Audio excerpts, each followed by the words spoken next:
What you're about to see is considered by many as the single most disgraceful moment in cricket history. February 1st, 1981, 60,000 fans packed the Melbourne Cricket Ground. Australia versus New Zealand. Winner takes a 2-1 lead in the World Series Cup Finals. 1 ball remaining. New Zealand needs 6 runs to tie the match. What happened next would spark international outrage, lead to a rule change that still stands today, and forever tarnish the reputations of two brothers. This is the story of the underarm ball. To understand why this moment was so shocking, we need to understand where cricket was in 1981. One-day cricket was still relatively new. The first World Cup had only been played 6 years earlier in 1975. The game was evolving rapidly, and with it, so were the tactics. Teams were pushing boundaries, finding creative ways to win. But some lines, everyone thought, would never be crossed. At the center of our story are 3 brothers from one of cricket's most famous families, the Chappells. Ian Chappell, the eldest, a former Australian captain, known for his aggressive, no-nonsense leadership, a man who played hard and expected everyone else to do the same. He'd led Australia through some of their toughest battles and earned a reputation as one of the fiercest competitors the game had ever seen. Greg Chappell, arguably the greatest batsman of his generation, now captain of Australia. Elegant, technically brilliant, and carrying immense pressure to maintain the family legacy. He was expected to be as successful as his brother Ian, but to do it with more grace, more sophistication. And Trevor Chappell, the youngest brother, trying desperately to carve out his own identity in the massive shadow cast by his legendary siblings. He was a solid player, but he knew he'd never be remembered like Ian or Greg. He was just trying to contribute, to earn his place in the team on his own merits. By early 1981, cracks were starting to show in Greg's armor. Not with his batting, he was still one of the best in the world. But as captain, he was drowning under a relentless schedule. Australian players were competing in match after match with barely any rest. The World Series Cup meant they were playing international cricket almost constantly. Greg would later reveal something crucial. He'd been crying out for help, trying to get cricket administrators to ease up on the players. But no one was listening. The money was rolling in, the crowds were huge, and cricket boards around the world saw dollar signs. Player welfare? That could wait. The stress was building, the exhaustion was real, and Greg Chappell, the golden boy of Australian cricket, was reaching his breaking point. All of this tension, this exhaustion, this desperation to win at any cost, it was all about to explode on February the 1st, 1981, the third final of the World Series Cup. Australia and New Zealand were tied at 1 game each. This match would decide who took control of the series. The MCG was packed. The atmosphere was electric. Australia batted first, and right from the start, controversy was brewing. When Greg Chappell had scored 52 runs, New Zealand fielder Martin Snedden took what appeared to be a brilliant catch in the deep. In cricket's gentlemanly tradition, fielders are trusted to say whether they've taken a catch cleanly. Snedden immediately signaled it was out. The ball was clearly caught. Television replays confirmed it beyond any doubt, but Greg Chappell refused to accept Snedden's word. He stood his ground. The umpires, without the benefit of instant replay being used for decisions at that time, gave Chappell not out. He went on to score 90 as Australia posted 235 for 4 from their 50 overs. New Zealand were already feeling robbed.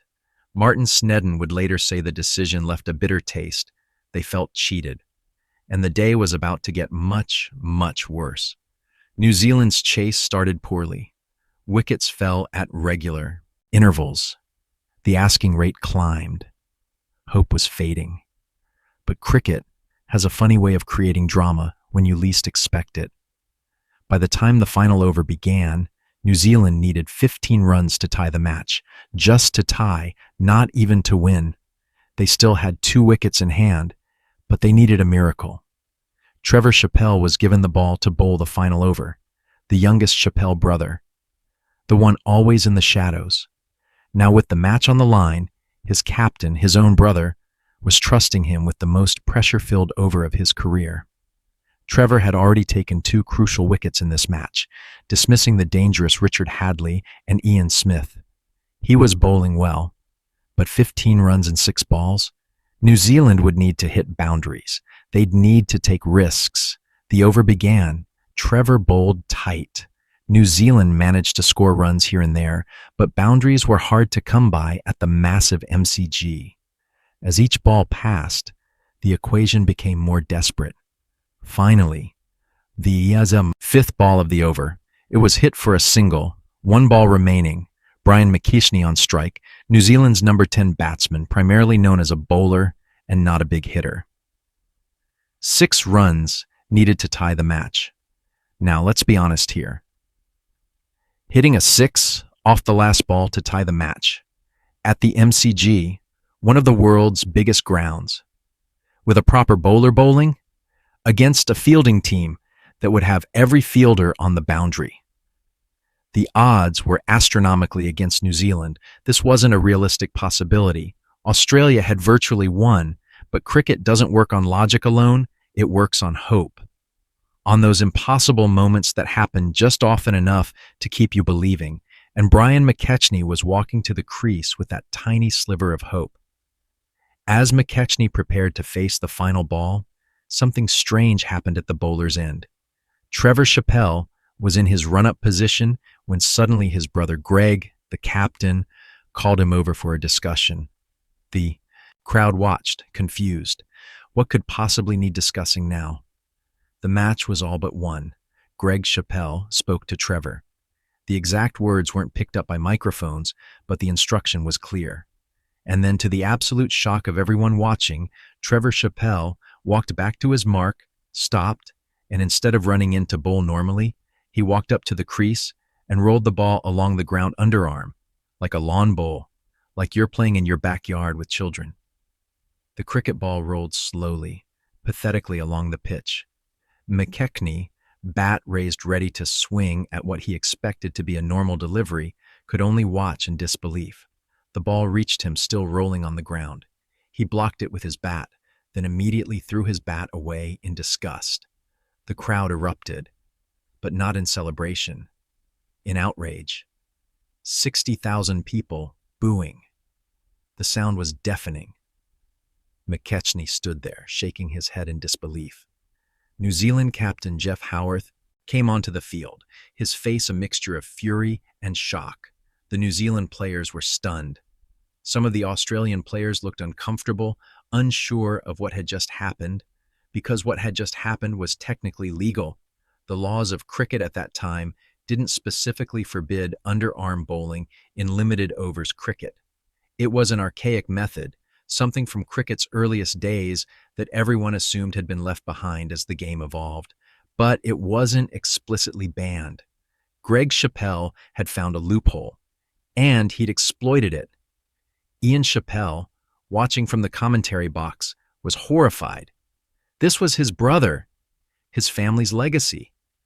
And Greg had just done something that went against everything cricket stood for. Years later, Ian would describe the moment. I was commentating, and I saw what was happening. I thought, no, Greg, don't do it. And then he did. I knew immediately it was a terrible mistake. Not because it was illegal, it wasn't, but because it was against the spirit of the game. And in cricket, the spirit of the game matters.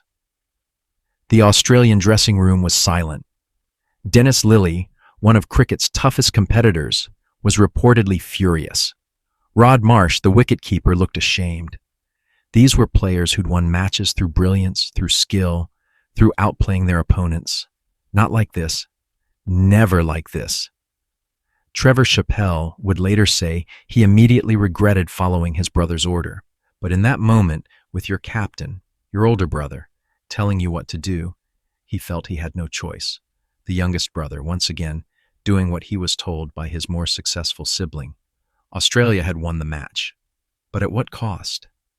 The backlash was immediate and brutal. Within hours, the story had spread around the world. This wasn't just a cricket controversy. This was international news. New Zealand Prime Minister Robert Muldoon gave a statement that would become legendary. He called it the most disgusting incident I can recall in the history of cricket, and suggested it was appropriate that the Australians were wearing yellow. The implication was clear: yellow for cowardice. Australian Prime Minister Malcolm Fraser called Greg Chappell personally to express his disappointment. Think about that. The Prime Minister of the country calling to tell you that you've embarrassed the nation. The Australian Cricket Board issued a statement distancing themselves from the incident. Greg Chappell was not officially punished, but he was publicly rebuked. Newspapers around the world ran the story on front pages. The headlines were savage. Cricket's darkest day. The day the spirit died. Australia's shame. In New Zealand, the outrage was even more intense. The incident became a symbol of Australian arrogance, of winning at any cost, of disrespecting the game. Even today, over 40 years later, mention the underarm incident to any New Zealander over a certain age and watch the anger return to their faces. But here's what made it even more painful for cricket fans. Greg Chappell was genuinely one of the greatest batsmen the game had ever seen. He had 7,110 test runs at an average of over 53. He'd scored 24 test centuries. He was elegant, technically perfect, a joy to watch. He didn't need to resort to these tactics. Australia didn't need this. They were already winning, so why did he do it? In the years that followed, Greg Chappell has spoken about that day with what appears to be genuine remorse. He's explained that he was under enormous pressure, physically and mentally exhausted from the relentless schedule. He said he wasn't thinking clearly, that in that moment he was just desperately trying to secure a win any way possible, but he's also been defensive at times, pointing out that what he did was legal, that captains are supposed to do whatever it takes within the rules to win, that if the cricket authorities hadn't wanted underarm bowling, they should have banned it. And technically, he's right, it was legal. But cricket has always been about more than just the written laws. It's about the spirit of the game. It's about fair play. It's about respecting your opponents and respecting the traditions of the sport. The underarm ball violated all of that. The impact of this single delivery was profound and immediate. Within months, underarm bowling was officially banned in limited overs cricket. The law was changed specifically because of this incident. The cricket authorities realized that you can't just assume people will do the right thing. Sometimes you need to explicitly state what's not acceptable. For Trevor Chappell, the consequences were even more personal. He'd only played 3 test matches before this incident. After the underarm ball, he played just one more. His international career effectively ended at age 26. He became forever known as the guy who bowled the underarm ball, even though he was just following his captain's orders. Trevor would later speak about living in his brother's shadows, about the pressure of being a Chappell, about that awful moment when he had to choose between his career and his conscience. He chose his career. He followed orders, and it destroyed him. For Greg Chappell, the incident became a stain on an otherwise brilliant career. He continued to play and captain Australia for several more years, scoring more runs, winning more matches, but he was never viewed the same way again. The Golden Boy had tarnished himself. When people talk about Greg Chappell today, they mention his batting genius. And then they mention the underarm ball. The relationship between Greg and Ian Chappell became strained. Ian publicly criticized Greg's decision. For 2 brothers who'd both captained Australia, who'd both been fierce competitors, it was a painful divide. And for cricket fans around the world, particularly in New Zealand and Australia, the underarm ball became a reference point, a reminder that winning isn't everything, that how you win matters just as much as whether you win. In the years since, the incident has taken on an almost mythical quality. It's been recreated in documentaries, analyzed in books, debated in pubs and living rooms. It's taught in ethics classes as an example of legal versus ethical behavior. It's become part of cricket folklore. Some people have tried to defend Greg Chappell, arguing that he was vilified too harshly for something that was technically allowed. They point out that captains regularly push boundaries, that the line between gamesmanship and cheating is often blurry. But the overwhelming consensus remains. The underarm ball was wrong. Not illegal, but wrong. Because cricket is supposed to be better than that. It's supposed to be the gentleman's game. It's supposed to be about fair play and sporting spirit. And on February 1st, 1981, for one brief, shameful moment, it wasn't. The underarm ball serves as a powerful lesson about the difference between the letter of the law and the spirit of the game. It reminds us that just because you can do something doesn't mean you should. It shows us that some victories aren't worth the cost. Today, if you visit the MCG, there's no plaque commemorating the underarm ball. There's no official memorial. But everyone who was there that day remembers exactly where they were standing, what they felt, the collective gasp, and then the roar of disapproval. Greg Chappell is now in his 70s. He's been inducted into cricket's Hall of Fame. He's recognized as one of Australia's greatest ever players, but ask him about his career, and eventually, inevitably, someone will ask about that day in 1981.